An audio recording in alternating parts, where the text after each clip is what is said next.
கிறிஸ்துவுக்கான கண்பானவர்களே, ஆண்டவருடைய நல்ல பெயரிலே உங்களை வாழ்த்தி ஆசீர்வதிக்கிறேன். கடவுள் தந்த இந்த புதிய நாளின் நன்மைகளும் மேன்மைகளும் உண்மை சூழ்ந்திருக்க தேவன் தாமே கிருபை பாராட்டுவாராக. இந்த நாளின் தியானத்திற்காக ஒரு வசனத்தை உங்களுக்கு முன்பாக வைக்கிறேன். அது பரிசுத்த மத்தேயு நற்செய்தி நூல் 3ஆம் அதிகாரம் 10வது வசனம். இப்பொழுதோ கோடாரியானது மரங்களின் வேரருகே வைத்திருக்கிறது. ஆகையால் நல்ல கனி கொடாத மரமெல்லாம் வெட்டுண்டு அக்னியிலே போடப்படும். வேர், ரூட். நாம் ஒரு விதையை ஊன்றுவோம் என்று சொன்னால் மேல் நோக்கி வளர்கிறது, செடியாக மரமாக இருக்கும். கீழ் நோக்கி போவது வேராக காணப்படும். வேதத்தில் நாம் வாசிக்கும் பொழுது சங்கீதக்காரன் சொல்லுகிறார், நீர்க்கால்கள் ஓரமாய் நடப்பட்டு தன் காலத்தில் தன் கனியை தருகிற. அப்போது இந்த நீர்க்கால்கள் ஓரமாய் மரம் நடப்படுகிறது என்று சொன்னால் அதனுடைய வேர் நீர் நிலைகளை தேடி, வளங்களை தேடி, சத்துக்களை தேடி நல்ல கனிகளை கொடுப்பதற்கு செல்லக்கூடிய ஒன்றாய் அது காணப்பட வேண்டும். அப்படி செல்லும் பொழுது அது நேர்த்தியான பங்களிப்பை கொண்டு வருகிற ஒன்றாய் அது காணப்படும். சங்கீதக்காரன் சொல்லும் பொழுது சங்கீதம் 37ஆம் சங்கீதத்தில் 35வது வசனத்தில், கொடிய பலவந்தனான ஒரு துன்மார்க்கனை கண்டேன். அவன் தனக்கேற்ற நிலத்தில் முளைத்திருக்கிற பச்சை மரத்தை போல் தழைத்தவனாயிருந்தான். துன்மார்க்கன்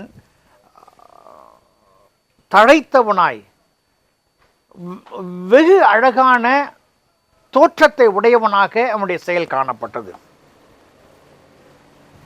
பவர்ஃபுல் மேன். இரண்டு விதமான மக்களை நாம் வர்ணிக்கலாம்.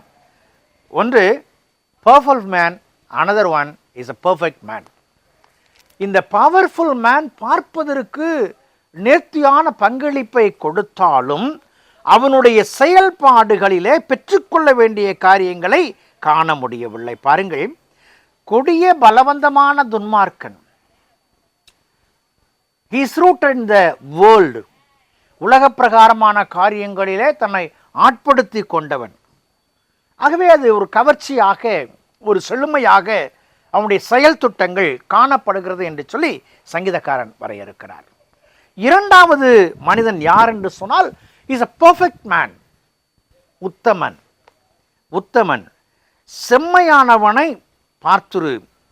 அந்த மனுஷனுடைய முடிவு சமாதானம்.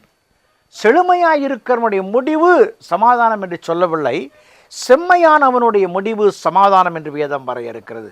அன்புக்குரிய விசுவாசிகளே, நான் உலகத்தில் வேரூன்றுவேன் என்று சொன்னால், உலகத்துக்குரியவையிலே நாட்டம் கொள்ளுவேன் என்று சொன்னால், அதை மேம்படுத்தி காண்பிக்க விரும்புவேன் என்று சொன்னால், என்னுடைய செயல்பாடுகள் எல்லாம் செழுமையாய் காணப்படும் இவ்வுலகத்தில்.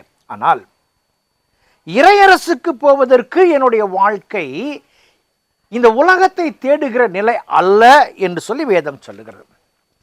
மத்தேயு நற்செய்தி 6ஆம் அதிகாரம் 33வது வசனத்தில் வெகு அழகாக முதலாவது நான் எதை தேட வேண்டும் என்று வரையறுக்கிறது. நான் எதை தேட வேண்டுமோ அதை நான் தேடும் பொழுது, எதிலே நாட்டம் கொள்ள வேண்டுமோ அதில் நாட்டம் கொள்ளும் பொழுது என் வாழ்வு நிலைகளிலே நான் வெற்றிகளை காண்கிறவனாய் காணப்படுவேன். அன்புக்குரிய விசுவாசிகளே, we can see two type of people in the world. Number one, powerful man.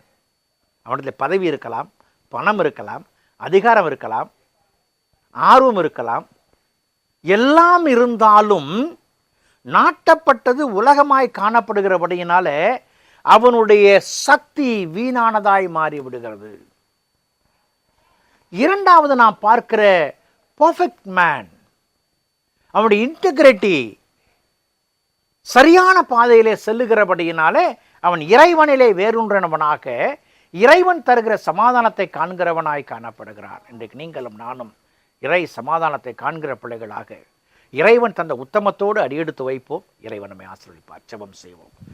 கிருபை நிறைந்த நல்ல ஆண்டவரே, இந்த நாளுக்காய் இந்த விளைக்காய் நன்றி செலுத்துகிறோம். உடைய கரங்களை ஒப்புக் கொடுக்கிறோம். உங்களுடைய அன்பின் வழிநடத்தல் கர்த்தாவே எங்கள் வாழ்க்கையிலே போதுமானதாக இருந்து நாங்கள் உத்தமர்களாய் நடக்க உதவி செய்யும் சாமி. குறைகளை எல்லாம் நீர் களைந்து போட்டு நிறைவுகளை தாரும். இயேசுவில் ஜெபிக்கிறோம். ஜெபக்குள் பிதாவே, ஆமென்.